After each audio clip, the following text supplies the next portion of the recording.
Jingle, jingle, we're fresh off the turkey meat and sliding down your chimney for the Holly Jolly Jamboree. I'm your boy, Patrick M. Dunn, and I'm joined here, as always, by my jingle bell herself, Kat Halstead, the author. Welcome back, girl. Welcome back. Bro, no. Talking about the intro, the hot intro that I just thought of off the cuff. Oh my god. Someone will like it. If you like it, give us a thumbs up on YouTube, or else we'll replace you with January Jones. You're not gonna replace me with January Jones. She doesn't reply to your DMs. I heard she's looking for a project to do now that her Netflix figure skating series got canceled. I don't think I even watched that. I totally forgot about it. I don't think it's ever been recommended to me. I watched the first 3 episodes, and she's not in it a lot. It's mostly about her daughter, who is she's spinning out because the name of the show is Spinning Out. So not only is she spinning out on the ice, she's mentally losing her mind. And I was not here for it. There's nothing jovial about it. It's not a good watch. It's kind of depressing, and she runs away from her house, and she lives in a car, and it's Minnesota or something, so it's gonna be cold. F that. It's too freaking cold in Minnesota. Right? And she has a teenage sister who's the new up and coming figure skater, because this girl, the main character, blew her chance to get in the Olympics. When she was doing a tour jeté. Is that a move? I have no idea. I don't think so, but She did one of those things where you jump and you spin, and then you're supposed to land on 1 foot or something, and then she her knees buckled and she fell and triple axel? Yeah, that sounds better. Triple axel. I haven't watched the Winter Olympics in 10 years, so I don't even. Okay, well, guess what, Patrick? The Winter Olympics are only weeks away. Nice. At the same time as Celebrity Big Brother, so stiff competition. Yes. Oh my god. I'm not ready. You know what? I never finished Big Brother this last year. Yeah, I can. I'll spoil it for you post conference. I'll spoil it for you. All right. Yeah. Welcome to our second installment of the Holly Jolly Jamboree. This is our Christmas themed episodes. Hopefully you liked our last one. We did a hot episode of That Girl. Yeah, we sure did. And then tonight we're doing the quasi sequel to that episode. The sequel to that episode, even though it is on a completely different TV show. And channel, I believe, right? I think the other one was ABC. Yeah. I was going to say, I'm pretty sure, wasn't That Girl on ABC? I believe it was. And this show that we're doing tonight is on CBS, the Tiffany Network. Yes, this was our CBS Saturday night back in the 70s. Yeah, it was a hot night. Yes, hot night, perfect for your hot Dr. Pepper. Yes, sponsor of the show. Or fake sponsor of the show. I'm trying to bring it back. I'm trying to make it a thing. I really want this to be a thing again. Yeah, refresh the audience of what a hot Dr. Pepper is. Literally a Dr. Pepper that you heat up. For 90 seconds in the microwave? Yeah, depending on, I have a really big mug tonight. So I did 2 minutes. You know, I did 90 seconds. I took a sip. It wasn't hot enough, so I did another 30. So, you know what? Go for the 2 minutes. Yeah, and then you put lemon slices in it if your lemon hasn't been thrown away. Yeah, and if you don't have a lemon and you have a bottle of lemon juice in the fridge, you can also use that. But don't put in too much, because I put in too much. So it's a little, You probably only needed 3 drops, Patrick, and you probably put in 10. Not even drops. I just squeezed it, and a bunch just came out. So I was that looks good. It coated the whole bottom of the mug. Oh, jeez. But it's not bad. It's not bad. No, it's different. It's a nice little break from the cider and the hot chocolate. Yeah, and eggnog. Oh, eggnog gross. Who drinks that shit? Ugh. Nobody. All right. Yeah, so I think you should drop the name of the hot show that we're doing tonight in case you haven't figured it out. We're doing one of our all-time favorites, Mary Tyler Moore. Yes, and I think this is the 3rd or 4th time I think we've done the show. Yeah, something like that. I know. Oh, okay, I'm gonna be honest. I only remember doing one other episode. And that was the Chuckles the Clown. We did the one where the first episode where she gets the job and everyone calls her old because she's 30. Oh, yeah. No, someone didn't call her old. They called her a ma'am. She got ma'amed. I'm gonna be honest. It kills me when I get called ma'am and I'm like, ugh. But you know what? You know what hurts me worse? Couldn't even imagine. You know what hurts worse than being called ma'am? It's being called a MILF. Oh.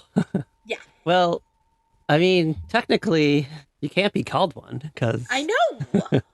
So it's a little bit of a it's problematic. I think you should I'm like, sir, I am not a mother. You cannot call me that. An aunt. I'd like to. I've been called a cougar. Okay. Well, yeah. I mean, that's. I'll go with cougar. Yeah. All right. We'll allow that. The judge will allow that one. One of the guys who called me a cougar, his girlfriend was on his phone, going through his Facebook messages, Mm-hmm.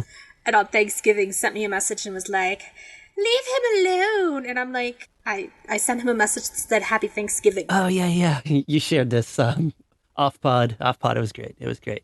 And I'm just like, you might want to read those messages again, sweetie, because he instigated everything. Yeah, you know what? He must have deleted them. And if you're his girlfriend, he's never mentioned you.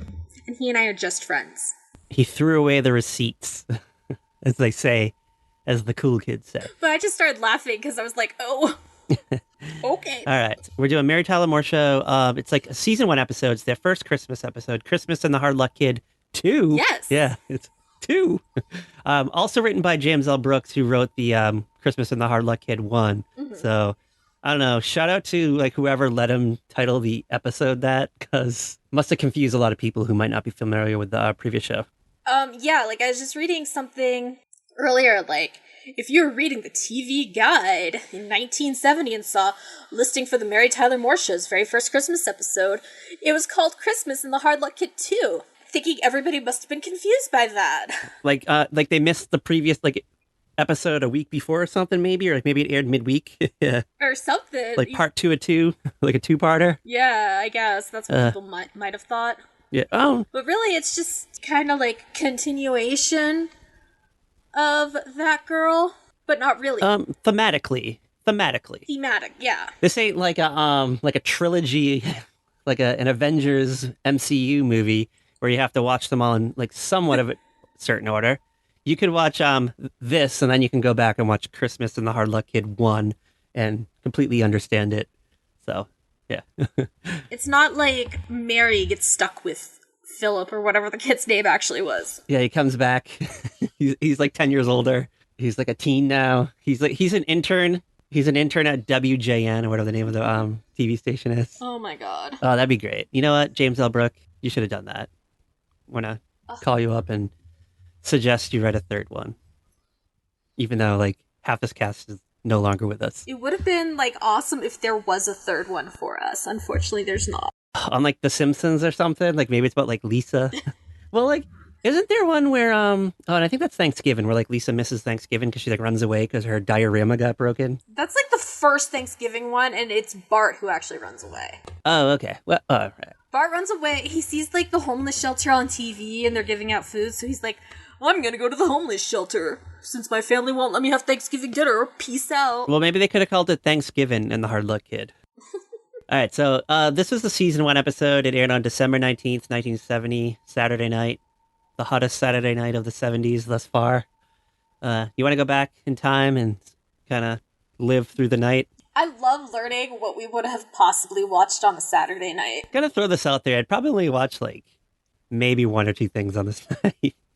And we don't have like a full lineup, so there's gaps. Aww. So there's probably other stuff. Yeah, when we get to these like old timey shows, like it's like someone spilt like milk on the TV Guide that they ripped all this data from, so they couldn't find out like what was on 8:30 on like ABC this night. But we're gonna go through it. You want to start off with our boys at the Alphabet ABC, see what they're up to?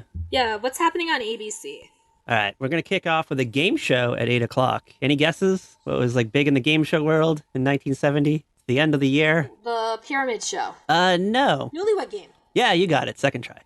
This was basically they would have like newlywed couples come on and like answer questions about each other. Yeah. And then like if you win, you get like a new couch or something. Something like that. A washing machine. I don't think it ever actually aired when we were old enough to like comprehend it, but we've seen like spoofs of it. It definitely was in reruns for a while, like in the 80s, I think. I feel like. Yeah, but I don't think we were old enough to comprehend what we were watching. Oh, I mean, I probably thought this was like that day, like watching it. Yeah, like we probably thought like they could have been dressed in like their 70s best, and we would have thought that was happening like right now in front of us. All right, so I have a hot scoop on the Newlywed Game. I've never brought this up on the show, and I literally have forgotten about this till like right now. Okay. It must have been like the late 70s. Or maybe early 80s, I don't know. It was like in the later years of the Newlywed Game run. But my dad's brother, my uncle, and his like his now ex-wife, but like his like first wife, they were on this show and they won. They won like a washing machine and dryer set or something. Oh, really? I've never seen the episode. Like I've Okay. Like I've definitely have been watching like Game Show Network and back in the day, and I've like just happened to notice it was on and like flipped on, like, oh, well, this is the one they're going to be on, and no, Just constantly looking for your uncle. Was this the uncle who had the Playboy cards? no, this is the one that lives in Hawaii now. Oh, Yeah, okay. he's a world famous author, and he hires private detectives to live in his mansion and do his bidding for him. What was the name of the author on Magnum PI? I just know wasn't it Orson Welles who played them? Yeah, he was the voice, right, of that guy. Yeah. Like you never saw him. What was his first name? Robin. I feel like his name was Robin something. Or was that Higgins? Oh, no, it was Robin. It was definitely Robin. Yeah, like I don't remember. I was gonna say Robin Hood, but that's like a character from literature. I mean, it's been ages since Magnum. we've watched. We'll have to revisit it because you know what? We have to really get into that Murder She Wrote Magnum crossover because That's exactly what I want to revisit if we're all gonna. right, maybe we'll do it for Flashback Friday and not Flashback Friday, Flashback February, and we'll go back to all the things that we said we were gonna do and Never did. actually do them now. You mean we're not gonna do another Rob Lowe February? I mean, it might happen by accident. It could. You never know. All right. So I don't have any data, any hot data for ABC 8:30 and 9 o'clock. It just ceased to exist. But 9:30, some kind of like crime drama, live action crime drama series that stars nobody I know. It's called The Most Deadly Game. I've never even heard of that. No. It premiered this same year, so I'm gonna guess like it. I don't know. No one was really into it. And then you want to hop over to CBS. This is like where all the action's happening tonight. Yeah, give me CBS. CBS was like the place to be on a Saturday night. Settle in early, and watch a full hour. Actually, it's only on for a half hour. Watch a half hour of Mission Impossible, which I didn't realize was only on for a half hour. No, that makes sense to me. It seems like an hour long to me. I don't know why. I mean, if it was done today, it would be an hour long. There's 171 episodes, according to TVTango.com. Wow, and yet it's not something we really had in syndication. Sorta. So the thing with Mission Impossible was when, like, in the late 80s, when the writers went on strike, they just, like, remade the show, but with, like, modern day actors, and they just used, like, old scripts. Oh, that is amazing. Yeah, so I shout out to mean, them. it's completely sketchy and totally gross, but it's also kind of amazing. I'm sorry. Yeah, keeps things going, keeps things afloat. They didn't have a Julie Chen in 1989 who, like, just threw together, like, a winter cottage season of Big Brother that takes place at, like, a ski lodge. Big Brother 9 was amazing. I'm sorry, even if Adam won and he Like, was... went to jail for something. Didn't he, like, buy, like, OxyContin with all his, like, winnings? Yeah, he bought like a ton of Oxycontin and was doing this drug ring with like Matt from Big Brother 9. Yeah, and they got busted in Massachusetts. It was like Braintree, Massachusetts, at the shitty like Motel 6 that was like across the street from the Chili's that I used to hang out at. Because I remember I was there with my friend Kristen one time, and I wasn't watching Big Brother then, but she's like, "Oh my god, it's like the guy who won Big Brother," and I was like, "Where?" She's like, "Over there," and I'm like, "Oh, I didn't know who it was." I was like, "Yeah, okay." You mean the guy that's like blowing a line of OxyContin off the table? I don't think he was doing. Well, actually, no, wasn't he? Did he like sneak cocaine into the house? He was doing all kinds of stuff. I guess they go through everything extra more now because of that, right? Yeah. All right, you ready for CBS 8:30? Yeah, what was on at 8:30? Still on. Show's still on after all these years. My Three Sons. Okay, yeah, My Three Sons like had a run. Yeah, Like it was on for a long time. isn't it like 12 years or something like that? Something like that. And then like there's a point where like they move and he gets married. Yeah, they have like a whole new like family comes in at some point, right? Yeah, basically. And like that part of the series is something like I have never actually like seen in reruns. Yeah, well, because like I think like doesn't the grandfather die like in real life? Yeah, like the uncle or whoever was like helping died, and then like another like uncle came in. Yeah, and then like the kids changed out. I think at some point, then they had like a girl on the show. Yeah, like one of the guys got married, and then he like adopted another kid, and then he got married and had a stepdaughter. I think they might have even changed the name of the show for the last season. Really? I'm looking this up real quick. Okay. So it originally started on ABC from the 1960 season. Then in 1965, Okay. it swapped over to CBS. ABC didn't want to pay for the change to color, but CBS is like, we'll do it. Okay. Okay, so the show actually ended in the 70-71 season, which I think is this year. but they like changed the name of the show to something else. Three of a Kind? No, that's something different. I don't know. I might be wrong. I think I'm wrong. But they tried to do a spin-off called Three of a Kind. That's what it was. And then they retitled it Robbie and was never picked up to series. Okay, so that's the juice on My Three Sons. But there's like a lot of cast members on there. If you come going through like the cast list, and like it looks like at the network switch, like a lot of them change over. Oh, okay. Like William Frawley left in the 65 season. Yeah, that makes sense. He died a year later. All right, coming up next, we don't have a 9 o'clock show, but we have a 9:30 show. Mary Tyler Moore. We'll get to you in a minute. Sit tight. Want to end off CBS? Want to put a nightcap on the night? Yeah. All right. Are you familiar with a show called Mannix? What was it? Mannix? No. This was a crime drama. It actually had Robert Reed, and why do I know that name? He's the dad on Brady Bunch. That's Yeah, why. I'm like, I was about to say you beat Mike Brady. It's a cop show. I don't know how long it's on. Actually, it started in '67, so it might have still been going strong this year. So good for them. All right, you want to hop over to NBC and the night on a boring night on NBC? Yeah, let's see what a boring night on NBC. Because it's funny, because like when we were kids, NBC was the place to be on a Saturday night. Yeah, and I don't know. I feel like the '60s and '70s, NBC didn't kind of have anything going for them. Yeah, NBC seems kind of lame back in the day. Yeah, you know what? They definitely turned things around. Yeah, but then they went lame again. I mean, everything kind of goes in cycles. Am I right? I mean, yeah, but like the only thing I watch on NBC now is Days of Our Lives and This Is Us. Which I think is ending, right? We get the final season starting in January. So like right now I just put on NBC to watch Days of Our Lives. What would you count? Peacock? Okay, so then I watch AP Bio. Okay, I was gonna say, wasn't AP Bio on there? And the new Psych movie. Yeah, shout out to the new Psych movie, friend of the show, Psych movie. Okay, and I totally watched the new season of Saved by the Bell. I watched the first episode of like the first redo. Yeah, I was like not really into it, so haven't gone any further. I'll just live vicariously through your recaps. Through me and Steven. All right.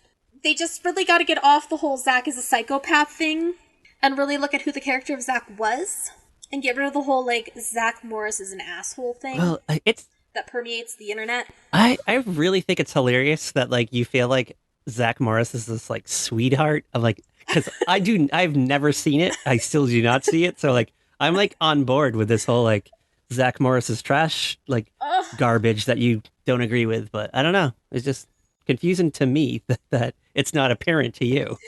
I don't know. Maybe I'm just from another timeline.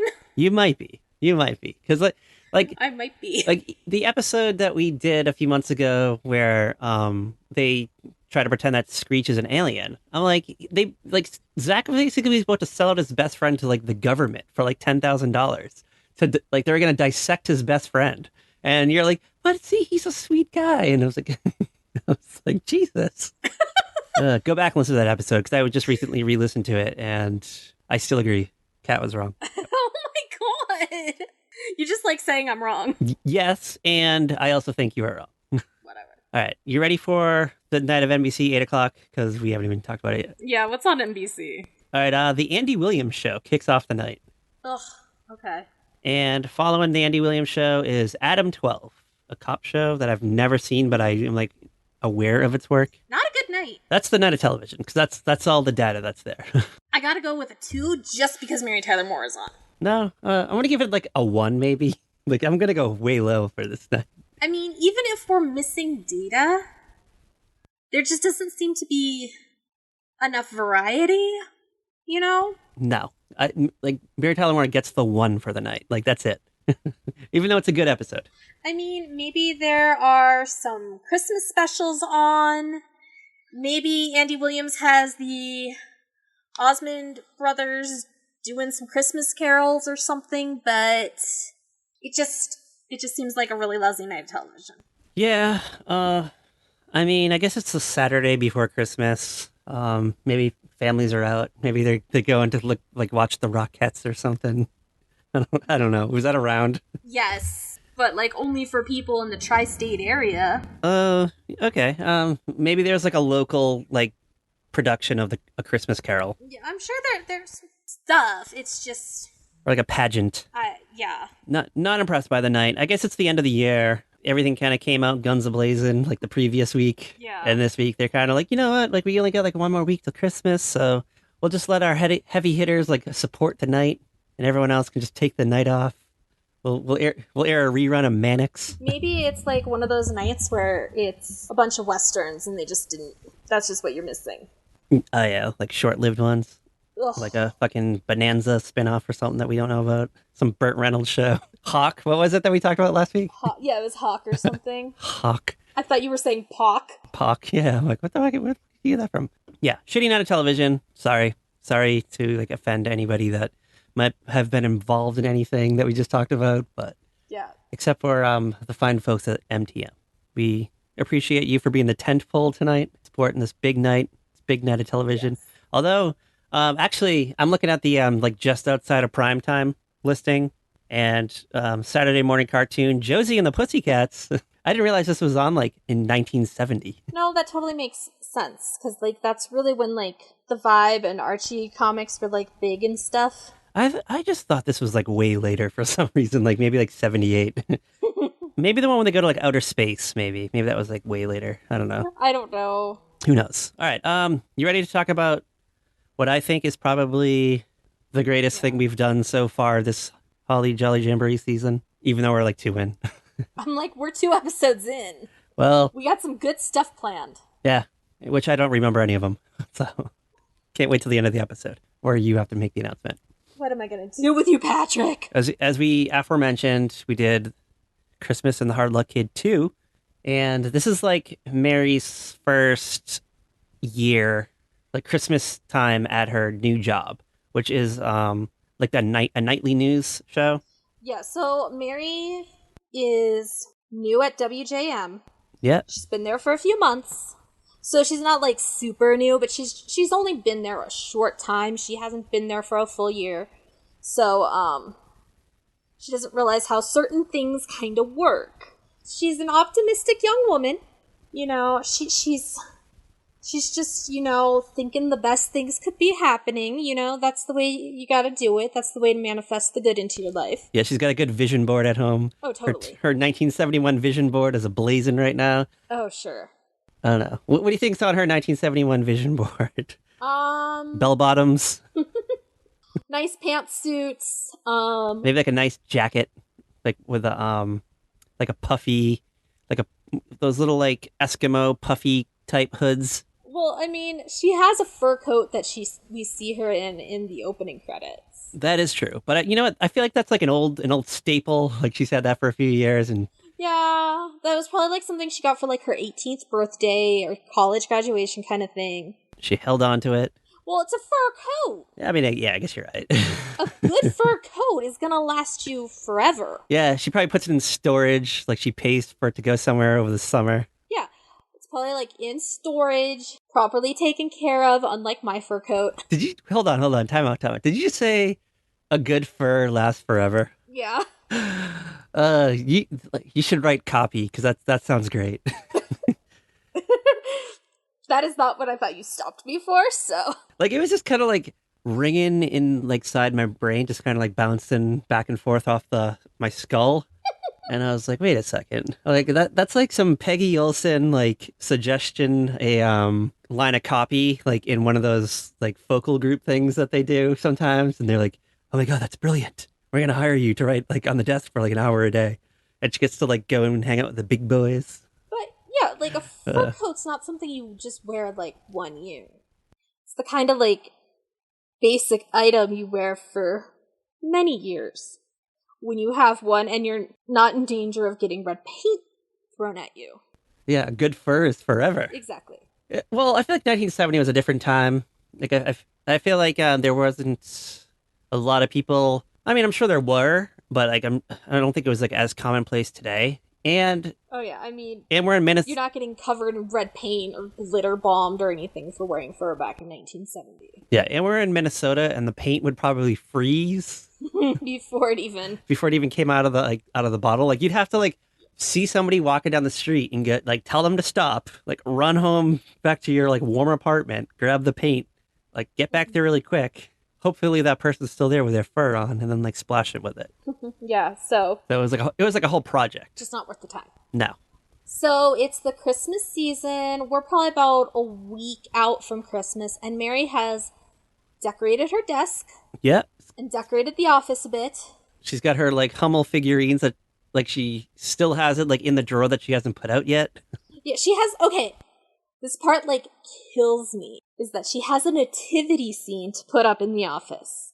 You could not do that now. I mean, I guess it depends where you work. I feel like in the South you could totally still do that. In liberal Minnesota, no way in hell can you do that now. Nah, probably not. But different times, Cattle, said the author. Different times. Conservative Minnesota, you can still do that in the small towns. Yeah. But not in the Twin Cities. All right, so she is like prime for Christmas because I feel like this is a big year for her. You know what? She finally like landed herself like a decent job. She's got a good job. She can probably afford presents for like all her friends and family, and still have some leftover extra money to buy her new winter coat for like in January, like right after Christmas. She's excited, so she's like on the phone with mom. It's still in Minnesota, but it's not like the city, right? It's not Minneapolis. Yeah, like they're hours away. They're like 4 hours away. That could be. Yeah, it's just some teeny tiny town. She's like telling mom, like, you know, I got to work Christmas Eve till like 6, but I'm going to run home, grab all my stuff. I can be on the road by 7. I can probably be there by like maybe 11, maybe midnight. And the mom's like, don't drive so fast. And she's like, all right, fine, I'll be she's there. like, okay, I get off work at 7. I'll be there by 8 because I'm going to drive really fast. The mom's like, don't do that. Well, don't do that. And Mary's like, okay, fine. I'll be there at 1 a.m. It's black ice all over that place. For real. Like, okay. Like, Minnesota is cold. Like, it is cold. Yeah, I just picture like, I've seen grumpy old men and grumpier old men. And yes, like, I've been to where they filmed those. Ugh. Like, it's probably like September and it's like midwinter there. So it gets really cold. Like, it's the kind of cold where it snows in November and that snow is still there in June. Ugh. You don't see the sun for months because it's always snowing and it's cold and gloomy. God, I hated Minnesota.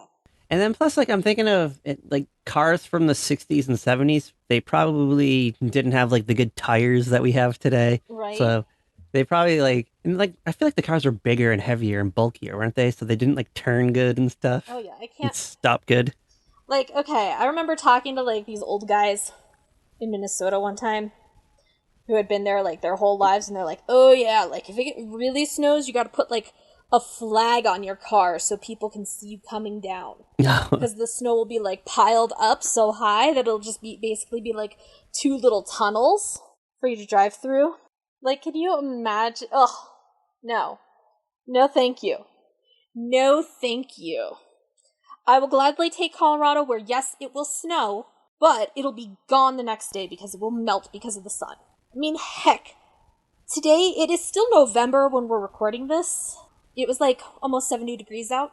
It was sunny, it was beautiful, and I went hiking. Shout out to Garden of the Gods, official landscape of the podcast. Yeah, so, and plus, like, you're driving at night, too, and, like, I don't know. Yeah. Mary's now, we learned Mary Richards is 30 in, like, the first episode, so her vision's probably not as good as it used to be. I mean, Going from my, like, trajectory of, like, losing vision, so. yeah. And if there's, like, snow on the ground and ice, you know how everything, like, kind of, like, reflects and is shiny, and, like, sometimes it, like, fucks with you? Yeah, and if you're driving for a while, like, you get, like, highway hypnotized. Yeah. And she's probably tired from like working all week. Yeah, and like unless she's pounded down like gas station coffee, which might not even be open. Like where places open. Maybe like just random roadside diners. like I know Waffle Houses are pretty much always open, but I didn't know like what the Waffle House sitch was in 1970 in Minneapolis, or even if there's Waffle Houses in Minneapolis. I mean, I don't know. I don't think there are. Maybe a Denny's, maybe a 24-hour Denny's. Yeah, like maybe a Denny's. Oh, what's the Howard Johnson's Hojos? Maybe. Oh yeah, the Hojos. Like, think about like remember in Sleepless in Seattle, like Meg Ryan's character stops at like a diner to get coffee on the drive down to her parents' house. Yeah, but that's like 1992 or something. That's different. I know, but I'm still thinking like that's like kind of like more of like what I think is open like on the highway on Christmas Eve or whatever. Well, she does make a offhanded comment like she never thought she'd be one of those old guys that she always sees when she drives by the diner that's like eating dinner alone on Christmas night. Yeah. So I guess it tracks. I guess it tracks. So she's like all super jazzed with mom. Mom's like, yeah, I can't wait to see you. I can't wait to for you to see my new gift that I got you. Yeah. She's like, I can't, we're just so excited, blah, blah, blah kind of thing, you know. And everyone's kind of like coming into work, I think. Yeah, Mary definitely is like one of the first people in the office. Oh yeah, she's there like fucking. If the office is like open for business at like 7, she's there at like 5:45, like making coffee and stuff. Mary is basically me. Oh my god. Yeah, because like, okay, say Saturday mornings I have to be at work at 7. I'm usually there by 6:30. I'd rather be called a Mary Richards than a Claire Dunphy. I can't remember. Do I like Claire Dunphy? You better, because I basically am Claire. Well, I was thinking of I remember like I always hated the character, but then I think when we did Modern Family like last year or the year before, I was like, you know, it's not too bad. Yeah, like I think you came around on Claire. Yeah, I came around on Claire. Because I was having my realization that I am Claire. Yeah, just like I had my Kim Cattrall like revelation as well. You're what? My Kim Cattrall revelation when we did yeah. Police Academy. I was like, you know what? I like Kim Cattrall. You like Steve Guttenberg. Yeah, so she's there super early. She's like making the coffee. She's probably like turning the old-timey copy machines on because they probably took like hours to warm up. Oh yeah. Maybe like unlocking doors. Justin, I don't know. Who knows? She's just doing things like in the office, getting shit done. Yeah, she's just doing things she probably doesn't actually have to do. And then like when she has time, then she calls up mom because she probably has like 20 minutes before the boys show up. Yeah, so she like makes the long distance phone call in the office like a smart lady. You know what? Because back then you had to pay for long distance. Fuck yeah, that probably was like a $40 phone call right there. Right? Like, in today's money, that's probably like $4 in 1970 cash. But. Which was still a lot in 1970.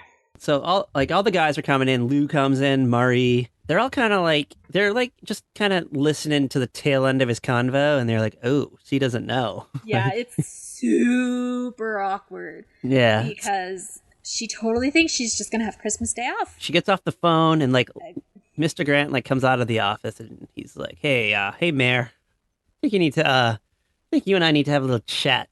And she's all excited, and he's doing like the thing that you say like something nice first and then you like drop the bomb. Yeah. So at first he's like, hey, I got you something for Christmas. And it's like a card and she's like, actually it's like a No, that comes later. Oh, that's later. Okay. Yeah. No, they go into the office and he finds the little teeny tiny Christmas tree on his desk. Oh yeah, okay. Because Mary's like, oh yeah, you thought you needed a little something in here. Yeah, it's like a little it looks like a little Lego tree. Mm-hmm. And he's like, what the fuck am I supposed to do with this? And he's like, so Mary, because Mary had said to her mother, a newsroom doesn't stop being a newsroom just because it's Christmas Eve. Yeah, and she just, I guess, assumed that there's no news on Christmas Day. So she must have never watched TV on Christmas Day growing up. Right? Like, there's always still news. There's always something. Like, maybe it's not like a full blown like news report, but maybe it's like fluffy stuff, just kind of like feel good stuff. Yeah, Ted Baxter is kind of like, I think he like sings a song or something, or he's like does a phone call with Santa, like an interview with Santa. It's like the lighter side of the news. Unless like something horrible happened. Yeah. They're not reporting on anything. So Mr. Grant explains to Mary that unfortunately she has to work on Christmas Day. And she's bummed. She's like, fuck, okay. I guess I gotta do what I gotta do. It sucks, but it is what it is. Like, come on. Are you sure this is not where he gives her the card? Yes, because he gives her the card on Christmas Eve. Yeah, I guess you're right. Okay. What am I gonna do with you? Oh, yeah, because, all right, you're right. Because then it cuts back over to, like, the apartment. Yeah, so Mary's decorating her gigantic tree. It's fucking... With Rhoda. I still think her apartment is, like, impossible for some reason. I don't know why. I love her apartment. It's just, like, high, like, vault ceilings, this, like, giant, like, bay window, this enormous living room, but it does have, like a weird little, like, kitchenette kind of thing. I just feel like for her first apartment, I feel like she had the apartment before she got the job for some reason. I feel like we've gone over this and, like, you argued it with me. I'm pretty sure we have. Should we roll the clip right here? Do like a little flashback sound and roll a clip from like episode 72. whatever it was. No, I think she, like, got the job, got the apartment, moved to Minneapolis. Like, she somehow knew Phyllis. Yeah, like, were they, like, college buddies or something? Maybe. Like, maybe Phyllis was in the same sorority as her. I feel... And, like, through the sorority sisters, they hooked up or something. Yeah, I feel like the first episode, like, really gets into, like, the, like, world building of the show. Well, I mean... I just don't remember. It's just been so long since I've seen it. Like, Mary has this, like, nice, huge apartment. Which really isn't even that big, because if you think about it, there's no bedroom. It's a studio apartment. Yeah, like, it's basically just like a house, right? That it just has, like, multiple rooms. Yeah, so it's like an old Victorian house that is that was converted into apartments. And, like, the actual house at the time Oh, okay. was converted into apartments. It has since been converted back into just a single-family home. All right, so Phyllis lives, like, on the second floor. She has, like, a room, and then Rhoda lives somewhere there, too. No, okay, so Phyllis is, like, the owner and landlord. Her and her daughter live there. She lives with her daughter and her husband, Lars, the doctor. They have, like, a little apartment, and then they've got, like, the little studio apartment that Mary lives in, and then they have the attic studio that Rhoda lives in. And those are the only three people who, like, live in... That we are aware of. Okay, like, I didn't know there was, like, a rando, like, I don't know, like, someone we never, like, see regularly, but they might, like, pop in here and there. There might be another tenant or two. I don't know, but... All right, so when, like, after Phyllis and Rhoda leave for their own spin-off adventures, like, who lives in the house? We don't see them, because actually not long after that is when Mary, I believe, moves into her skyrise. Which I didn't like as much. It was so brown. It lost the personality. Yeah, it just seemed like, all right, I'm gonna throw this out there. Because I actually, like, before Mary Tyler Moore Show was on, like, Hulu and stuff, I bought the first season on iTunes. And that's, like, the only season, like, I really watched. I haven't, like, gone it. Yeah. Except, like, when we did, like, random episodes for the podcast, like, the later season ones. But I enjoy, like, the first, like, earlier seasons way much more than the later seasons. Like, I like the excitement of Mary, like, coming into her own and, like, figuring things out and just everything being new and exciting. And then just, like, the camaraderie that she has with, like, Rhoda and Phyllis. And then they just kind of, like, took that away from the show. And, I mean, they did bring in, like, Betty White, but, like, I don't think she's as good as Rhoda. I mean, we got Georgette and Sue Ann, but there are no Rhoda and Phyllis. Yeah, because Rhoda and Mary, they're, like, two completely different people, but they, like, mesh well. Yes, they really did. They're probably two of the greatest sets of friends. They're probably one of the best sets of friends on TV besides, like, Sean and Corey on Boy Meets World. I'm gonna say they trump them. I'm gonna go they trump them. I mean, like, this is just, like, the level of friendship. Like, you get Corey and Sean, you get Mary and Rhoda. Eric Foreman and the gang. The South Park kids. Milhouse and Bart. Should we do a blog post of, like, the top 5 friends? Besides friends. Yeah, besides that, like, and then, like, in parentheses, like, that are not the friends. Because, you know what, I really wouldn't count the friends, really, as, like, great friends, because, like, 2 of them are brother and sister. Yeah. And then, like, I feel like within the friends, there's, like, subgroups. Oh, yeah, there's totally subgroups. You have, like, Joey and Phoebe. That's a very different friendship than Phoebe and Ross, you know? And it's like I just feel like there's, like, subgroups within it. But I feel like it doesn't even come close to the magic of Mary and Rhoda. You heard it here first. AVSP exclusive. Yeah, so, you know, Mr. Grant explains to Mary that she has to work, and so Mary's at home decorating her Christmas tree, and it's, like, a huge tree. Like, it's taller than her. Oh yeah, she's on, like, a stool to, like, put stuff up top. Yeah, she's, like, on a ladder, like, a step ladder thing to, like, decorate. She's like, Rhoda, why aren't you helping me? And Rhoda's like, I decorated, like, a whole department store. I'm good. Plus, I'm Jewish. I'm gonna throw this out there. That stool that she was, like, or ladder or whatever it was, it did not look safe at all. Right. It's just so rickety looking. I was like, oh god, she's gonna fall. And then, like, the episode's gonna be her in, like, one of those, like, body casts with her leg hanging from, like, traction. Oh my god. Missing Christmas. So, like, maybe that's what the episode's about. So, yeah, so she and Rhoda are talking, and she's like, yeah, I have to work on Christmas Day, so I don't get to see my family. But, Rhoda, we could have Christmas Eve. Oh, You and me. And Rhoda's like, eh. yeah, she don't give a fuck. She's like, whatever. Like, It's like, whatever. And no, Mary's like, sells her on the whole thing. Like, the fire in the fireplace, eggnog, what? girl talk. Exchanging presents, opening presents, all that stuff. A good dinner. So, are we assuming that Rhoda went like home for Hanukkah? No. She stayed in Minneapolis. I don't see Rhoda going home for Hanukkah. Well, like she goes back to New York for like her spinoff, though, right? Yeah, like she moves there, she goes there, falls in love, and gets married. Okay, but is she like estranged from her family? Like, what's her sitch? I don't think like Hanukkah is a big enough deal for her to go back. Like, maybe not for like all of Hanukkah, but maybe she went back for like a weekend. I just don't see it. Okay. I don't see Rhoda really spending her money on that. Well, you know what? She doesn't really seem thrilled about the idea of Hanukkah too, because she kind of like cheapens it because like Phyllis was trying to be like appreciative of like her heritage, and she does like the Hanukkah thing, Ugh, Phyllis. and Rhoda is just like I don't fucking celebrate Hanukkah. Yeah, like, okay, this Phyllis is totally like one of those super woke Twitter liberals. Like, for the time, that's who she was. You know, she's like, oh, I have, like, A bra burner. I just totally see Phyllis as kind of like saying stuff to like try to seem like politically correct or whatever, Yeah, I could see it. but really like missing the mark.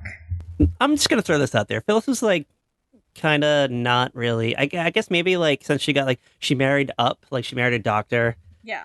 and she has like I don't know. I guess a smart daughter.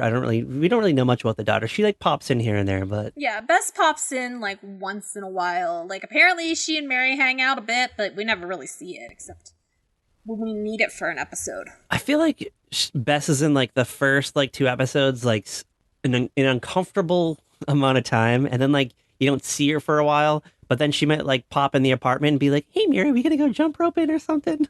Oh gosh, yeah. I don't know. Like she was just like the stereotypical like kid on a sitcom that was like aimed at adults. Yes, like she's there because they think they need her, and then they're like, no, we really don't. Yeah, the test audiences were like, "We don't need this bitch. Get her off."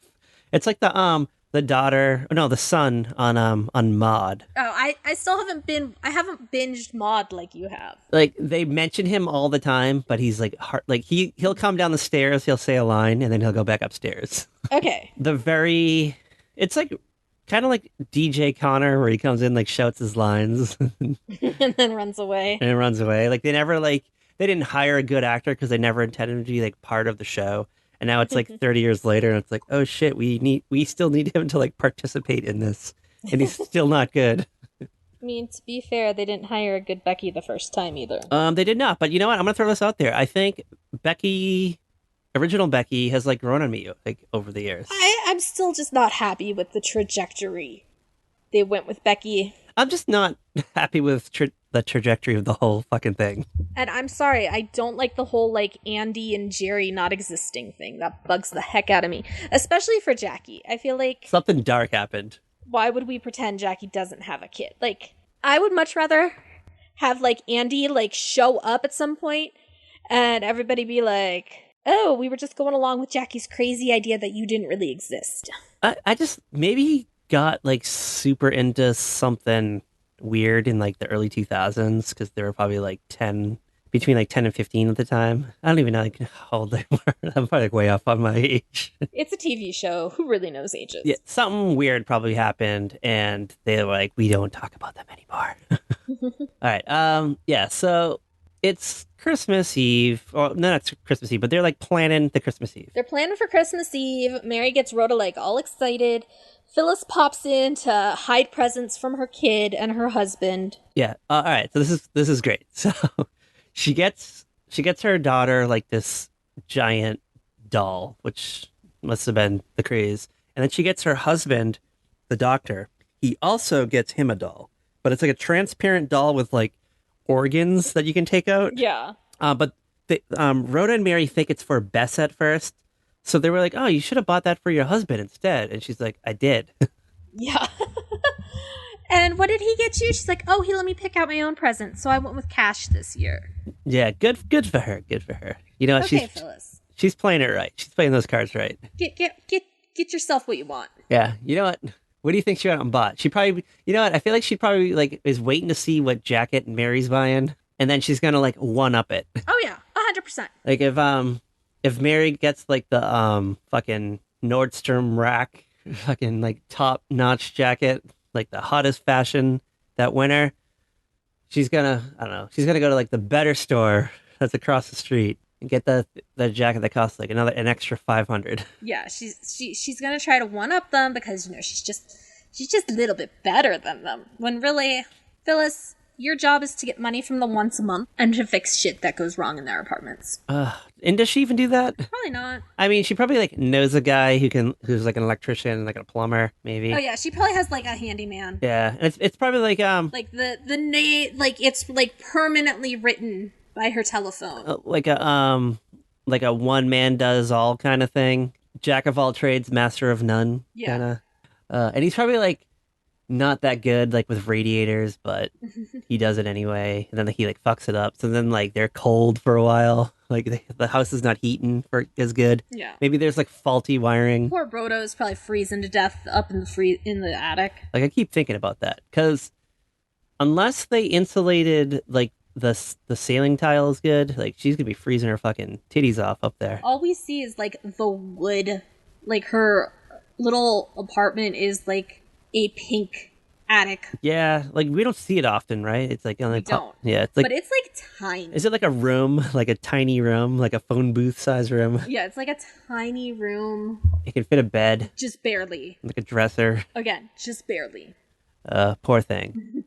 She wasn't in the same sorority that Mary and Phyllis were in, so she gets the shaft. All right, so Mary talks Rhoda into hanging out on Christmas Eve, and she's actually excited about it now. She's like, you know what, this is a great idea because like you and I, sometimes like we're kind of like iffy with each other. Sometimes we're fucking thick as thieves.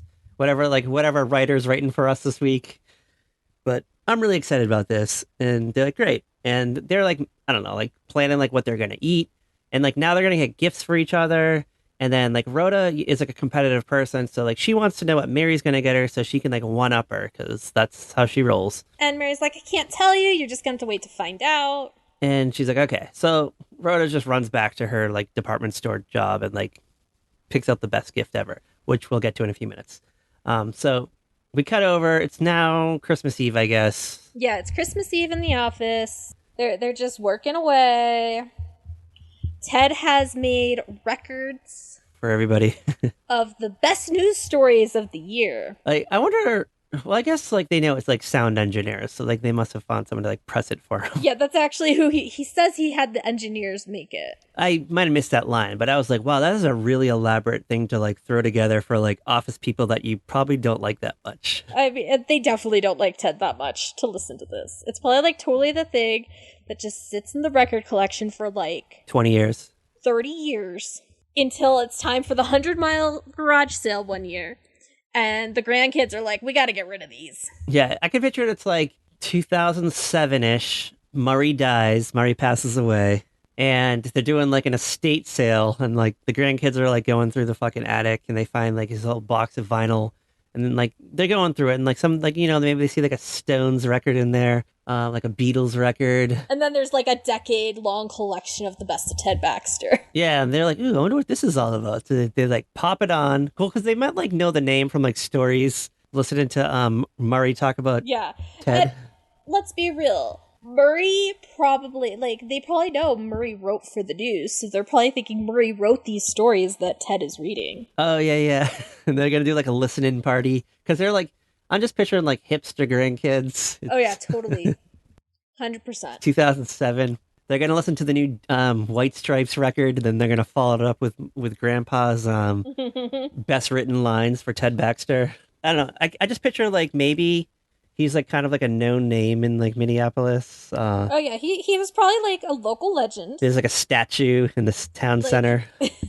Okay, so I bet that Ted Baxter was on the air for another like 15, 20 years before he like retired or died Yeah. or something. I don't know. I picture him like on the air till the fucking minute he died for some reason. Yeah, like, let's be real. Ted Baxter probably died on the air. Probably. Or like shortly thereafter. He like walked off set and just like fell down a flight of stairs. Collapse in the newsroom. Should have taken the elevator. But yeah, so like Ted has this huge box. And he's just like handing them out to everybody. And Murray's like, it's like a mail call. And he goes, Murray, and he's like, yo, what's up? And Murray like slips a present on Mary's desk. And Mary's like, oh, Murray, we promised we wouldn't get each other anything. But I totally got you something too. Back to Ted Baxter though. I love that he's like the face of the network. Like he's probably the reason for the network, but he's just like a laughing stock like to his coworkers. Oh yeah, like they're just like this fucking guy like every day of their lives. this is the guy who reads our news stories. This moron who doesn't probably understand like 90% of the stories he's telling the people. Anchorman with Will Ferrell like before Anchorman. Like it's just wild to think about, like because Very, very much so. at the start of the show, like their ratings are really low, right? Isn't that like the whole like premise of the show? And then like Mary comes on and like changes things or something like little by little. I don't know. I don't think that's it. Like I just remember like the first episode, they're like talking about how like the ratings are low. And I think she like suggests a story or something and they were all like weird about it. Yeah, I don't remember that aspect of it. The way I think about it is the general public, they only see like Ted Baxter from like a certain angle, which is just the nightly news. And they don't know what he's like when the cameras are off. Oh yeah, like they just see Ted Baxter, news anchor. And he's just reading a teleprompter. Today in Winona. Just literally reading a teleprompter. They don't like know his personality. They don't have to like deal with him like when the camera's off. They don't have to like, I don't know, have like business meetings with him and like meetings with like sponsors and stuff. They don't have to deal with any of this, any of like the office shenanigans. Oh god, could you imagine what those would be like? Oh god. I don't know. I want to be like a fly on the wall. I just picture like, I've never seen the show, The Newsroom. Morning. What's the one that's on Apple TV with The morning show, the Jennifer Aniston. The morning show. I gotta figure out how to watch Apple TV. I have a subscription. When I got my phone, they gave me like a year subscription free, and I never watched. I watched like Snoopy in Space, and it was boring. I was like, this is stupid. Okay, the reason I even have the Apple TV subscription is so that last year I could watch Charlie Brown Thanksgiving. Really? Like you can like rip it off YouTube or something? No, it's like really difficult to find. It's not on like iTunes or like a DVD set. I tried, bro. I tried. Way more expensive to get like a DVD of it. You mean it costs more for a DVD of it than just like to sign up for Apple Yeah. Plus, whatever it's called? But I had the Apple TV connected to the X's TV. Yeah, so I had the free like year-long subscription to it. I never watched anything on it. And then I realized I just happened to check like a week before like the subscription was going to end, and then it was going to like actually cost me money, and I just like immediately canceled it because I never watched anything on it. And then like I had intended to watch morning news like all this time, and I just never got around to it. And I'm just like, I don't even care. Like, Yeah, see, I don't have an iPhone, so I don't have that option. I'm a Pixel girl. I don't know. Maybe like I feel like it'll be on like, if you get like a VPN, it might be on like Japan Netflix or something maybe. I feel like I would just need to download iTunes, and iTunes does not like my laptop. It's a memory hog. I tried updating iTunes multiple times, and it's like, we can't update. Well, why don't you go back and steal your TV? Listen, he won't let me in the front, even let me in the front door. Well, we'll figure out a way. We'll get it back. Put it on the 2022 vision board. All right, so Ted Baxter handing out his records. It's Christmas Eve. Then Mr. Grant, Lou Grant, calls in Mary to the office. Hold on, before that though, the guy tricks Mary. Oh, yeah, fucking Fred. Fuck that guy. Freaking Fred tricks Mary into taking the shift tonight so that he can spend it with his kids. He like bamboozles her hard. So And she falls for it. this is pretty much the gist of the conversation. So like she's like, I think she's just like kind of stressing her upsettedness that she's gonna miss her family Christmas because she has to work on Christmas Day. Yeah. But she's like telling Mary like, you know, the silver lining to it is that I get to spend tonight with my gal pal Rhoda. So like all's somewhat well. Murray like steps away for a minute, and then this guy Fred comes over, who I guess is just like a character that's never really in any other episodes. I guess I don't really know who he is. He's just here for right now. You know, I was over. I was eavesdropping on your convo, and you said something about how, you're not going home for Christmas, and so since I got I work the night shift. I guess he like answers the phone if it ever rings or something. I don't know what the fuck he does. He's probably the one who like files the stories for like the 11 o'clock news. I was thinking like maybe if something happens, like someone has to be there to like take the report so they can like do it in the morning. Yeah. Yeah, exactly. Like, so he's just like, so someone has to be here, and I've worked the last like 11 Christmas Eves. I've never spent Christmas Eve with my kids. Yeah, and since And I have like 9 kids. yeah, I got a lot of kids. They're getting older, so I'm not gonna have any more Christmases to spend with them. And since like you're not going home, you might as well like your life sucks anyway, so you might as well just stay here. And like she's upset about it, like she's totally like blindsided by this, but Oh, she's fallen for this hard. but she feels bad because she's like, "Ugh, all right, like just one night." Oh, yeah. But like she feels bad because she's like, I gotta fucking tell Rhoda, but like whatever. I'd rather like disappoint Rhoda than like 9 kids. So she agrees to it. Everyone's kind of like upset at Mary. They're like, because I'm guessing this is a thing he probably tries to pull like every year with everyone else. Oh, yeah. Mary's just the one who fell for it. Because she's the new girl, maybe. Yeah, it's like the time I got bamboozled at work to learn project comparison. Oh, and then like you're like, all right, I'll do it. Then you're like, what the fuck was I thinking? It's like, God damn it. Like as soon as you First, I got bamboozled into working the Sunday shift because one of my coworkers goes, I'll work Saturday if Kat works Sunday. So basically, it was one of those things. As soon as the words came out of Mary's mouth, she like immediately regretted it.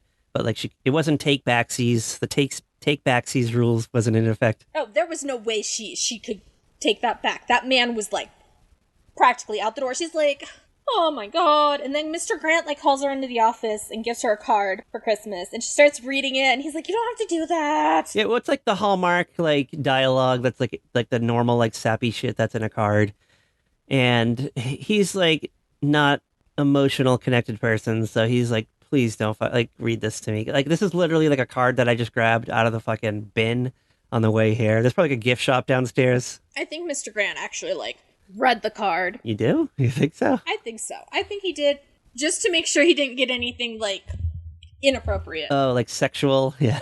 Yeah. There's a check in there, and she's like, oh my god, like you shouldn't have. Like, I can't accept this. I can't accept a blank check from you. And he's like, blank check? Oh fuck, I forgot to put like an amount. How do you forget to fill out the rest of a check? He's a busy man. He's running a pretty much like a newsroom, so he probably just like wrote it out, but just never put an amount, threw it in the card. He probably wasn't intending on giving it to her, but then like he felt bad because she had to work on Christmas, and he's like, that's what we do. So like he wanted to, I guess, maybe like make it up to her in some way. It gets really awkward here because now he like wants to fill in an amount, but he doesn't know like what to put. Right? Like, it's super awkward. He's like, why don't you leave the room and I'll give this to you in a few minutes because I got to think about this. Like, it's so awkward. He's like, what do I give her? Like, oh crap, what was I gonna give her? And like, now that she see the like, how, like, what should I give her, because she knows it was a blank check, and oh my god, like, I feel like it's a whole thing. I feel like he initially was going to give her an amount that he decided was like okay for her to work in on Christmas Day, but then Fred fucked up the whole situation, and now like Yeah, because he's like, why are you working, and why is Fred getting ready to leave? yeah, so like now he's like, shit, I probably got to like give her more money now. So he's like, he needed time to think about it. Yeah. So I guess Mary, like, there's a stipulation to her work, and she wants to like be able to go home for a little bit. Like, Yeah, she's like, I gotta go home, have dinner, so you gotta cover me, and then I'll be back. And Fred's like, okay. He's cool with that, because he knows he's gonna get to go home, drink the eggnog, pass the F out on the couch. yeah, I feel like there's not really like 9 kids at home waiting for Fred to come home. I feel like I bet, like, all the kids are, like, at his in-laws' house for the night or something. he might have 9 kids. I bet you like 6 of them are like older and are like out of the house already. And like 3 of them are like teenagers, and they're probably like in their room, like, I don't know, listening to the Grateful Dead or something.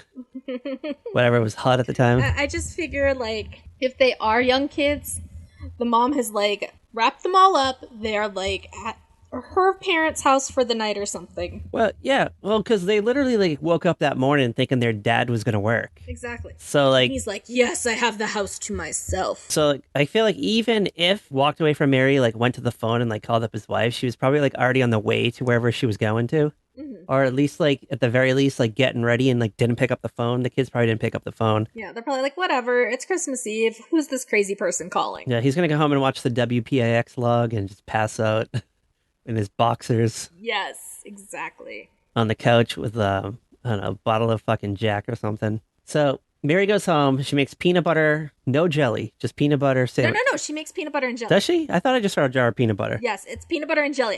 Because I watched the episode right before we recorded. Okay. It's peanut butter and jelly. Kind of a callback to that girl in which Marlo Thomas. All they ate was jelly sandwiches. Yeah, so we're getting like the sad fucking sap, like poor man's Christmas dinner. Yeah. This is probably like she didn't have time to go get like a fucking frozen dinner from somewhere. But here's the thing. Like, she was planning to cook for her and Rhoda. So, like, what was she going to cook? Well, she probably had stuff, but it probably takes time. Oh, yeah, probably. She probably had to go home and like peel potatoes and shit and like chop up carrots and like I don't know, make a fucking jelly mold. Rhoda comes in and she's actually like thrilled. She's like, "Yeah, I'm on time, girl." Like, Rhoda is, like, in the spirit for the holiday. She's so excited. Mostly because she knows she has killed it with this Christmas present. Yeah, she's coming in the door. She comes in the apartment 1st, opens the door, and she's like, "I'm gonna need you to hold this door open because I got a big ass fucking box coming in right now." And this thing was bigger than her. She was like pushing the thing in. Yeah. And hold on, we kind of like skipped over this, but Mary decorated both sides of her door with wrapping paper, like to make it look like a present. Yes, it's amazing. I love We'll have to screen grab it. I love it. It's just, I love Mary's decorations. They're just so perfect. Yeah, they're great. They're great. So she comes in with this big ass box. She doesn't even know where to put it because there's like nowhere to put it because the fucking table is like not big enough. The coffee table's too small. I guess she puts it on like the ottoman or something. I don't even know where she puts it, but Yeah, she like puts it on a chair or something. Like, it's this box is huge though. Mary opens it up and she like pops out. It's just like it probably was like the first like portable toaster oven like ever made. Like, let's be real. Oh my god, this thing is amazing. It's like, Sterling silver. it's a countertop oven. It does rotisserie. It's got like an element on the top to actually like cook on, like a griddle on top. Oh my god, like, come on. This thing would be amazing now. And she even like Mary's like, "All right, can you explain like how it works?" And she uses an egg as an example. And then Mary's like, "Oh, I guess the only thing I need is an egg." And then she like opens up the fucking Oven. like the drawer and like there's like she wrapped an egg Yes. in wrapping paper. Like a single soul egg. It's great. It's amazing. And then so she's like, "So obviously I did better than you, huh?" And Mary's like, "Yeah, you did." What did she get, Rhoda? I can't remember. She got her a blouse that matches the new suit that Rhoda just got. And Rhoda's like, "Oh my god, it matches my new suit." And Mary's like, "Yeah, that's the idea." Yeah, and then she's like, "Oh shit, I'm gonna go change into it right now. Maybe we can take like some hot Polaroids of us wearing And it Mary's like, for the party that we're throwing tonight." And Rhoda's like, "Oh, I have a turkey for us to cook in the rotisserie." And Mary's like, "So, unless it cooks in like 5 minutes, because I gotta go back to work." And she explains how she got bamboozled. Yes, and Rhoda's And upset. Rhoda's disappointed. She got her hopes up. Like maybe she had some like gal pals that she was gonna go hang out with. Like that was kind of her like original plan, but then she like blew them off to like hang out with Mary because like maybe she doesn't really like these girls that much. But like now she doesn't. Now she's gonna have to like go back and like on them after she like blew them off. They're gonna go to that like lonely diner that Mary always talks about.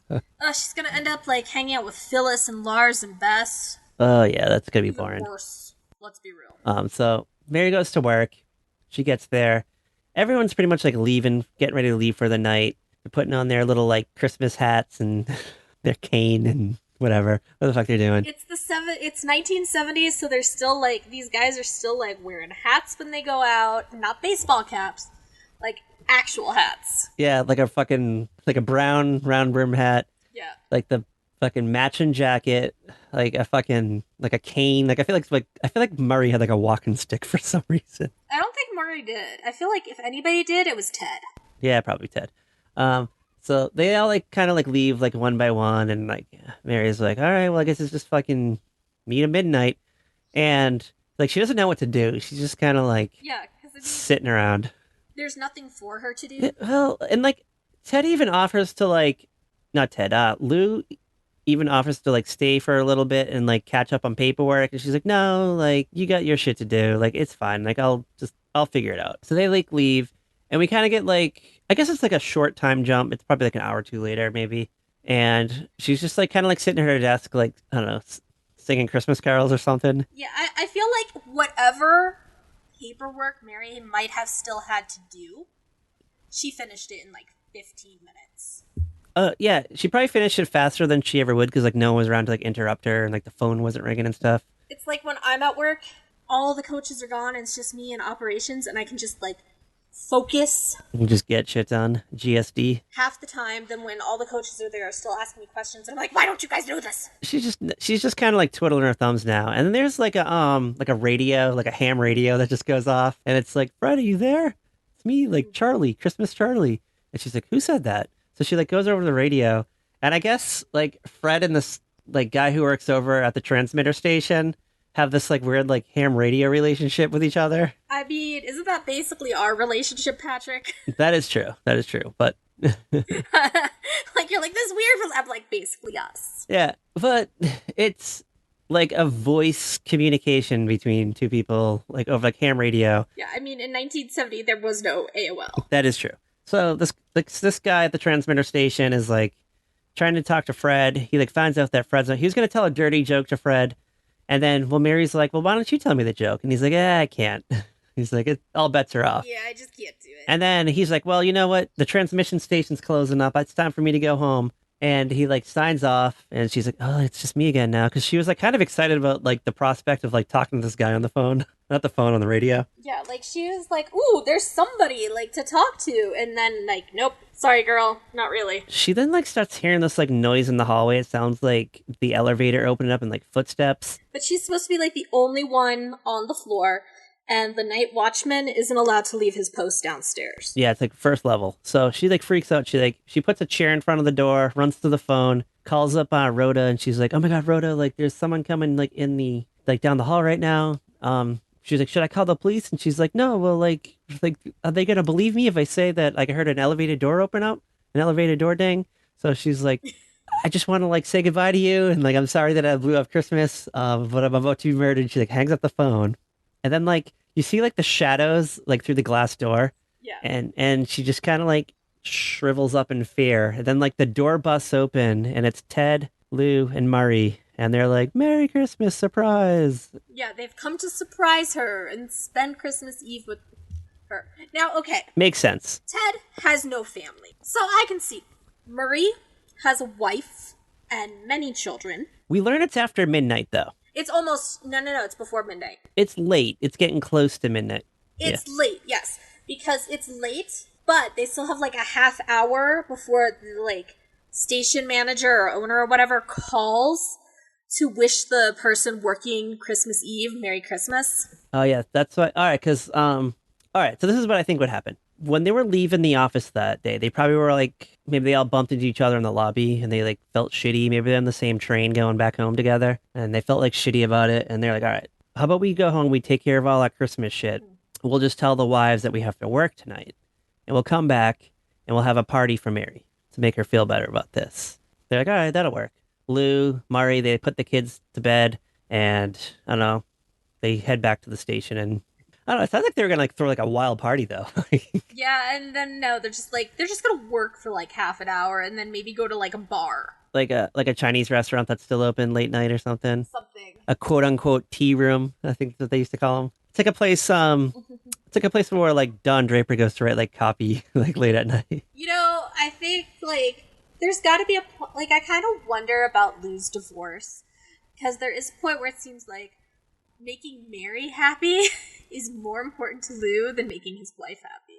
Lou's like, how old's Lou? He's like an older guy. Yeah, Lou's definitely an older guy. His wife's probably a little long in the tooth now, is it safe to say? And he's got this like young hut secretary admin type Yeah. gal working underneath him. Yeah, I don't know what the fuck she is. Was she a reporter girl? Reporter girl. She wears multiple hats. Eventually, she becomes an executive producer of the news. But it's season one, so she's just like she answers the phone. Maybe she like mails stuff. She goes and makes photocopies. Helps Lou with her coffee. So I feel like there's probably like a small part of Lou that's like, you know what, I could probably bang her. Oh yeah, there's Lou definitely has a crush on Mary. And Murray too. And Murray too. Oh There's yeah. like a tiny part of him. Well, like there's the whole like what there's that one episode where they all like imagine being married to Mary and knocking her up. Oh yeah. That's like the oh, we did that episode. Yeah, didn't we? Yeah, and it's like that's like the episode before the last episode too, It is very close to the end. or it's like very close to the end. So we're early into Mary's tenure at the news station, so like they're still trying to like impress her. Oh yeah, probably. I think that's why they do this.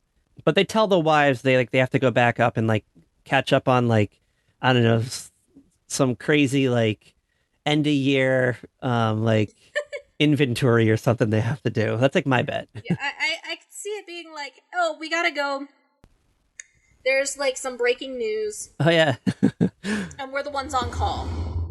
I mean, I guess that could be verified if like the wife turned on the news and there's nothing on. Well, like, That's it's true. middle of the night though. I don't think they like break on the news in the night. Yeah. If something like shocking happened, and like you literally just wait till the next day. For real. It's not like today where it's like 3 a.m. and like a headline comes out. Well, yeah, not like we get alerts on our phones now. Like Yeah. I had like 10 alerts today about the CEO of Twitter stepping down. Like if you had breaking news happen overnight, you wouldn't find out till the next day. Like if it happened at like 4 in the afternoon, it'd cut into like fucking search for tomorrow, but it's just the test pattern bars are on overnight. That is true. Or like the American flag.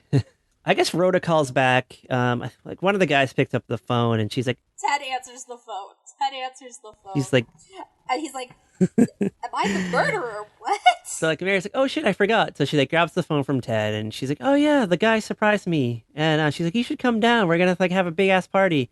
And she's like, great, we'll see you soon. And pretty much the episode. Like she's excited. But then they have to like wait Oh yeah, from the for the manager. phone call. And Mary's just so happy that the guys are there. She hugs all of them in the iconic scene where she crushes Ted's hat from the opening credits. I was gonna say that looks very familiar. So Yeah. good call. And yeah, that's the episode. It kind of ends on a high note. Storyline wrapped. Christmas is saved. Sort of thing, yeah. Fred's still a jerk. Fred. Yeah, fucking Fred. Yeah, so like I don't know, it was just like overall like a great episode. Like it was a feel good episode. You kind of like went through the emotions with Mary. You kind of like felt what she was feeling. You like you were like hoping things would turn around for her, and they did. Yeah, and you know what? I think it's much better than That Girl. I enjoyed it a lot more because there was no children in it. I think that made it a lot better for me. Well, like, okay, the situations are different, but I mean, both women kind of put themselves in those situations just by being these nice, caring, independent women that they are. Mary gets a happier Christmas than Anne did. Yeah, and I feel like James L. Brooks had like he already like did the story, and like maybe there was like a part of him that was like, I wish I did this instead. Like maybe like audiences were still like sad over the idea of Marlo Thomas, like because she technically was alone on Christmas because the little boy was next door. Well, she was, because she sent the little boy to the Jewish family. She's like, you know what? I kind of want to like. He's like, I kind of want to like right my wrongs on this and make it like a little bit happier, maybe, like a little bit more jovial. And it overall, it's like it's a good Christmas episode. It doesn't go like full blown Christmas. Like we don't get like a You don't get Santa magically appearing or anything like that. things that like happen on like Fresh Prince or something where like Santa's real for some weird reason, like weird like fantasy driven stuff that like pop up sometimes, and he's like, It's not the ultra, like, cheesy kind of thing. yeah, it's technically like something that could like really happen, and like a real person can go through this, and it doesn't get like too schmaltzy. It hits the right beats. It's Christmassy enough, but it's not like Hallmark Channel vomiting all over you Christmassy. And I say that as a fan of the Hallmark Channel. Exactly. Like I knew what you meant. I knew 100% what you meant. Yeah, but it was like really good. Like I enjoyed the whole half hour. Like I actually like looked at the clock and saw there was like a minute and 30 seconds left, and like I wanted more. Like I was like, oh, I could use like 6 more minutes Yeah. just to like I kind of want to see like the next day kind of thing. Like I wanted to see like Mary at work on Christmas Day and she's like happy now and not like pissed that she fucking had to work on Christmas Eve too. Like she's probably like Yeah, like relieved by it. just sitting there drinking coffee with a candy cane in it. Yeah, and like I could picture even like Lou even like letting her leave like halfway through the day too. I could be like, hey, you know what? Like you had a good day today. Why don't you go home? Maybe you can make that like that 3 p.m. train to Winona or whatever that you're from. Wherever she's from. And she's like, thank you. And he's like, I'll see you on Monday. Like take the next 3 days off. I'm picturing it like it's like a Thursday for some reason. I love how nice you think Lou probably was. I mean, as I aforementioned like 10 minutes ago, like I feel like he like secretly wanted to bang her. So Oh, yeah. like I mean, he literally like gave her a check, probably like a shitload of money, even when he ended up writing in the amount. Like she probably went and bought that fucking jacket that she was like vision boarding. Oh, 100%. When the stores opened up on the 26th, she went into fucking Rhoda's shop and bought that fucking jacket. She probably got like the hot jacket that she wanted, and then Phyllis was pissed because it was the top of the line. All right, I'm gonna ask the age-old question on a scale of 1 out of 5. 1 out of 5 transmitter Charlies. How many transmitter Charlies would you give this episode of Mary Tyler Moore Show? Christmas and the Hard Luck Kid 2. Are we gonna get a Rare Cat 5 Christmas Miracle today, or is it gonna be like a Charlie Brown Tree one? I was gonna give it a 4.5. What? It's almost perfect. Like I don't know. That's just where it feels like it is. I give this a 5. This is going on. This is a pat 5 tonight.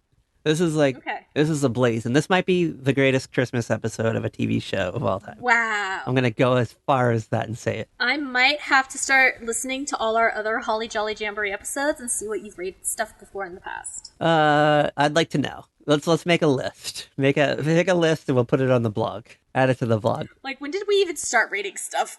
I think like 2019 ish, like around like superhero month maybe. Oh, I can't believe you got me to do that. Well, I think we might have sort of done it like here and there, but then it became like an actual like bit. Yeah, something like that. I give it a 5. I'm going all the way out, all the way Mare. Any last minute thoughts on Christmas and the Hard Luck Kid? Do we miss anything? We skip over anything? No, I think we hit everything. Hit all the high notes? Oh, the voice. The transmitter guy, Charlie. It's the voice of Fred Flintstone. Oh yeah, I meant to bring that up. I forgot. It didn't sound like him. I had to go back and listen to it again. And I was like, okay, it's Fred Flintstone. Like, when I thought, I was like, oh, okay, I hear it, like, when I think about it. I don't even think his name is Charlie. I just called him that. I think it was Charlie. Was it? Or maybe that's just the actor who... I don't know. I kind of like transmitted Charlie. Is like No, the voice is... It is Charlie. The voice is done by Henry Corden. he plays the voice of Charlie. Yeah. I like it. It's great. And wow, I have not been on IMDb on my laptop in forever. Does it look different? Because they totally like... It looks way different. Yeah, they recently did like a revamp to the site, and I don't like it. Not gonna lie. It's like really weird, like... It's like Mary very... Tyler Moore picture is a young Mary. Ed Asner is old. Valerie Harper is old. Gavin McLeod is as Captain Stubing. It's just really random. I feel like the revamp they did to IMDb, though, there's like too much going on the pages now. It took me a while to find the trivia and stuff. Not that there really was any good trivia. I don't go to IMDb for like the clutter. I just go there for like the data. Like I don't need like ads on the side Yeah. or like a link telling me I can watch fucking like IMDb TV, whatever it's called now. Like I don't care. I don't want to see any of that shit. Like just give me like user reviews, trivia goofs, maybe some like the little like star reviews that are at the top. Like, I just want to know the random trivia. I want to know who was in the episode and when it aired. Yeah, exactly. And then like I do like the user reviews at the bottom because sometimes they like throw in shit that like that's not part of the trivia and like the info or like the goofs. Yeah. All right. Who cares? We'll save that for the IMDb slamming Patreon page. All right. So I don't know what we're doing next week. So am I excited for next week? I think you should be. So what classic TV and or movie are we sliding into for the third helping Next week, of the Holly Jolly Jamboree? we're diving into one of our favorite TV shows, I know that doesn't narrow it down, but one of our favorite TV shows of the 2000s. Okay, have we done it before? We have done it before. See if I could like take a guess, because I have no memory of like creating this list. Modern Family? No. It's an hour-long sci-fi drama. Oh yeah. Oh shit. Okay. Yeah, no, you know. This is hilarious. Usually I'm the one who doesn't remember what we're doing. We are going back. This is a show, like, we literally said, like, in, like, the second episode of the podcast, this is going to be, like, a hard show to do because it's, like, heavily serialized. You can't just, like, slide into an episode, but yet we figured out how to do it with one episode. The Nikki and Paulo episode of Lost, because it was, like, a side storyline that, like, was never connected to anything else. Expose! But lest we forget that Lost did a Christmas episode. Yes. It's called what? The Constant? Yes, The Constant. And it's basically the character of Desmond, played by Henry Ian Cusack, or whatever his name is. Yeah. Trying to, like, find his way back to fucking Penny. Is that her name? It's been a while. Okay. Yeah. Like, and, like, he's, like, jumping through time, I think. You know, Daniel Faraday is in this episode. Oh, the Faraday cage. Yeah. Oh my god. Like, when I saw it on the list of, like, great Christmas episodes that I, like, came across one night, I was, like, really jammed about it. I was really afraid you were going to turn it down and that you were going to want to do Glee. Which I did suggest, but, like, there was part of me that's just, I'm just not ready to go back to Glee yet. I have zero. I watched, like, 3 episodes of Glee. Never liked any of them. I have, like, zero interest in going into this. But I would do it if we did the Amy Winehouse episode. Yeah, that's not what we're doing. We're never going to do that one. Good times. Good times. All right. So, yeah, join us here next week when we watch the Christmas Constant, and relive the wonders of the island and the off-island adventures. We get to see Penny, who's great. We love her, I think. Oh, we get Widmore. Oh, yeah. Played by the fucking, what's his name? Caleb from the OC. Yes, Allendale. I'm so excited. Yeah. Ooh, Fisher Stevens is in this one, too. Oh, yeah. Shout out to Short Circuit. So we'll get a lot of fun stuff. So join us next week.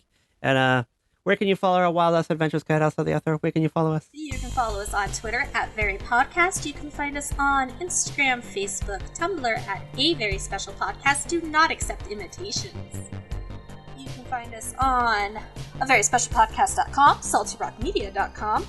Anywhere you listen to podcasts, you found us somehow, so subscribe, review, rate, leave us your essays on YouTube, and all that good stuff. And as always, Carol, Bye! watch the skies for their airwaves transmitted Charlie's Fred Flintstone sound and voice.